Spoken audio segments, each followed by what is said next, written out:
नमस्कार दोस्तों, आज लेके आऊँ कैसे हुई तेजा दशमी पर्व की शुरुआत तथा कहानी। दंत कथाओं और मान्यताओं को माने और साथ ही इतिहास भी देखें तो वीर तेजाजी का जन्म विक्रम संवत 1130 माघ शुक्ल चतुर्दशी गुरुवार 29 जनवरी 1074 के दिन खरनाल में हुआ था। नागौर जिले के खरनाल के प्रमुख कुंवर तारजी इनके पिता थे और राम कुंवर उनकी माँ थी।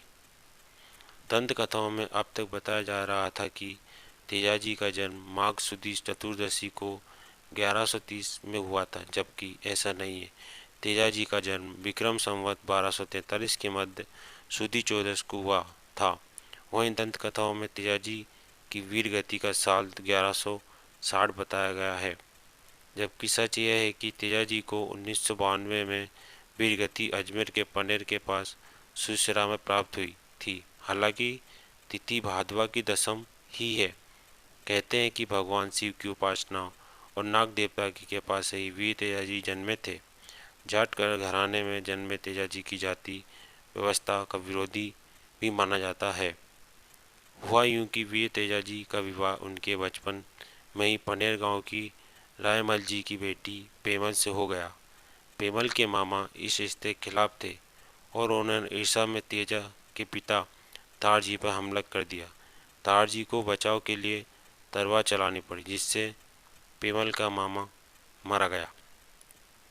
यह बात पेमल की मां को बुरी लगी और इस रिश्ते की बात तेजाजी से छुपा ली गई। बहुत बाद तेजाजी को अपनी पत्नी के बारे में पता चला तो वह अपनी पत्नी को लेने ससुराल गए। वहाँ ससुराल में उनका अवज्ञा हो गई। नाराज तेजाजी लौटने लगे।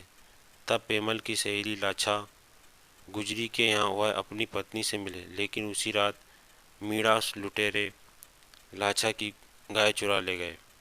वीर तेजाजी गाय छुड़ाने के लिए निकल पड़े। रास्ते में आग में जलता सांप मिला, जिसे तेजाजी ने बचाया, लेकिन सांप अपना जोड़ा बिछड़ने से दुखी था, इसलिए उसने डसने के लिए पुकारा। वीर तेजाजी ने वचन दिया कि पहले मैं लाछा की गाय छुड़ा लूँ, फिर डसना। मीणा लुटेरे से गए युद्ध में तेजाजी गंभीर रूप से घायल हो गए, लेकिन इसके बाद भी वह सांप के बिल के पास पहुंचे। पूरा शरीर घायल होने के कारण तेजाजी ने अपनी जीभ पर डसवाया और भाद्रपद शुक्ल दशमी संवत 1160 23 अगस्त 1103 को उनका निर्माण हो गया। यह देख पेमल सती हो गई। के बाद से राजस्थान के लोग रंग में तेजाजी का महत्व और मान्यता हो गई। गायों की रक्षा के कारण उन्हें ग्राम देवता के रूप में पूजा जाता है। नाग ने भी उन्हें वरदान दिया था कि उस दिन से तेजाजी दशमी पर्व मनाने की परंपरा जारी है। दंत कथाओं में तेजाजी के 4 से 5 भाई बताए गए थे, जबकि वंशावली के अनुसार तेजाजी एक ही पुत्र थे तथा 3 पुत्रियां कल्याणी, भुगरी और राजल थी। तेजाजी के पिता तेहरजी के कहरजी, कल्याणजी, देवसी, तेसोजी 4 भाई थे, जिनमें देवसी की संतानों से आगे धुलिया गोत्र चला। धुलिया वंश की उत्पत्ति खरनाल से हुई थी। इसके बाद विसंग 1650 में कुछ लोग गांव छोड़कर दूसरी जगहों पर जाकर बस गए, जिससे राज्य भर में धूलिया जाति फैल गई। मेरे चैनल वीडियो अच्छा लगा तो लाइक शेयर सब्सक्राइब जरूर करें। धन्यवाद।